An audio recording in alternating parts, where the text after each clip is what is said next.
السلام عليكم ورحمة الله وبركاته. ازيكم حبايبي؟ عاملين ايه؟ يا رب تكونوا بخير. النهاردة هنعمل مع بعض محشي في البرام او الطاجن حسب ما بتسموه.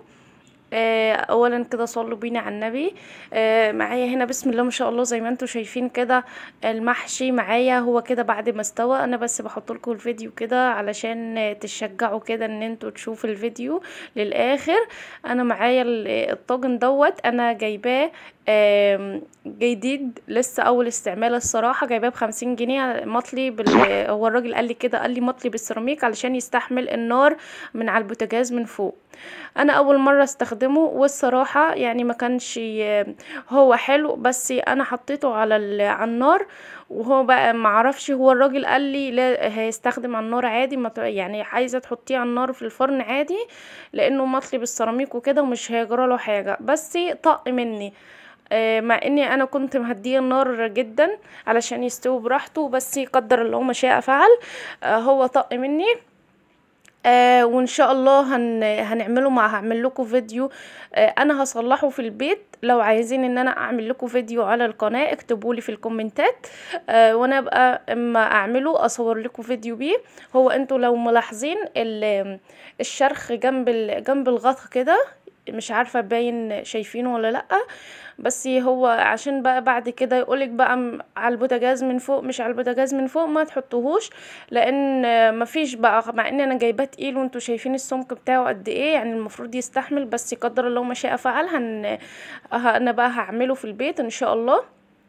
آه مش هيهدر معايا، بس بعد ما اعمله بقى مش هحطه على النار تاني من فوق، لان بقى لو حطيته على النار تاني من فوق هيبوظ خالص. انما انا بقى هعمله هخلي استخدامه للفرن فقط، مش عنت هحطه على النار تاني من فوق. هنا معايا بقى المحشي زي ما انتوا شايفين كده. ما شاء الله. جميل، كان طعمه جميل يا بنات. بجد جميل قوي. انا بحب اي حاجة تكون في البرام. هنشوف بقى، يلا تعالوا نشوف الوصف مع بعض. معايا هنا بقى انا حطيت طاسة كده وفيها بصل كتير، مقطعة بصلتين كبار كده لان انا بحب البصل كتير في المحشي. معلش بقى اعذروني على الاضاءة علشان انا بصور بايدي مش بالستاند. ان شاء الله هجيب الستاند والاضاءة هتظبط. انا عشان بس بايدي البخار بيجي على الكاميرا بيخليها تبيض كده. انا كنت سالقه الكرنب من بدري، من قبل ما اعمل اي حاجه خالص. وابتديت بقى كده اولع على اعمل التسبيكه. قليت البصله زي ما انتوا شايفين، وفرمه طماطم، كيلو طماطم، على بنجرايه، على فلفل احمر، على الثوم، بحطهم مع بعض وافرمهم اختصارا للوقت وكده. وغير كده البنجر والفلفل الاحمر بيدوهم بيدي الطماطم لون زي ما انتوا شايفين كده. والثوم بحطه بس هو فص ثوم بس يدي ياخد بس ريحة وطعم الثوم بسيط جدا، عشان طبعا انتوا عارفين المحشي الكرنب وعمايله، فما بكترش ثوم بقى. انا معايا بقى كده التسبيكة خلاص هي على وشك كده. انا بقى هسيب التسبيكة دي براحتها خالص كده لعند لما تخلص. هي ما كانتش اصلا خدت وقت. وبعد ما خلصت التسبيكة عملت انا بقى الخلطة مع نفسي عشان الفيديو ما يطولش عليكم. وفي بقى تركاية كده افتكاسة مني انا بقى، محدش عملها قبل كده. انا بحط بقى على الخلطة دي جزر وكوسة، اي خضار انت حباه بتحطيه. بس انا هو بحب الجزر لان الجزر بيبقى مسكر كده وبيديها يعني بيديه تيست كده غريب شوية عن الخلطة المعتادة اللي احنا بنعملها. غير ان الكوسة مفيدة جدا للاولاد، خاصة لو ما بياكلوهاش. تقدري تضيفيها على الخلطة زي كده تستفيدي يعني الحديد والحاجات اللي فيها للاطفال. انا هنا بقى بعمل هحشي معاكم صابعين كده 3، وابدا انا بقى افصل الفيديو واحشي براحتي علشان الفيديو ما يطولش عليكم. انا ما قطعتش الكرنب لان بقطعه كده على طول وانا واقفه، مش هقعد بقى ان انا اقطع الكرنب الاول، بياخد معايا وقت. انما انا بقطع كده وانا واقفه علشان اخلص بسرعه.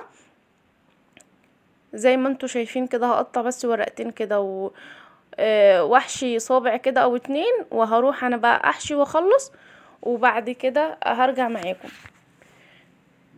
على فكرة الكوسة والجزر جمال جدا في الخلطة. اولا بيساعدوا معاكي في الرز، وخصوصا ان الرز غالي جدا زي ما انتوا شايفين الايام اللي احنا فيها. ربنا يكرمنا يا رب والاسعار تنزل. الرز كيلو الرز ب20 جنيه، فالواحد على قد ما بيقدر ان هو بيحاول بيوفر شوية. يعني لو حتى لو هتعملي كيلو ممكن تعملي بدل الكيلو نص، وتضيفي الاضافات اللي انا بقولك عليها دي، بيساعد جدا في الكمية. ادي كده بعد ما انا حطيت المحشي وحطيت الشوربة بتاع العقد بتاعه.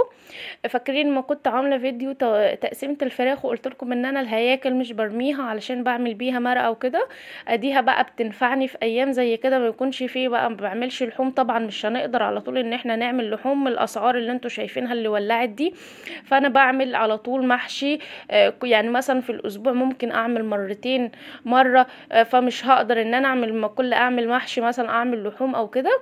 فبطلع المرقه من الفريزر واخليها يا دوب تفك كده، واضيفها على المحشي لما اعوز يعني على القد اللي انا عايزاه، بعملها اكياس كده صغيره، وعلى القد اللي انا عايزاه بطلع على المحشي على طول. بتنفعني جدا وبتوفر برضو عليا، وحاجه مش رميناها استفدنا منها.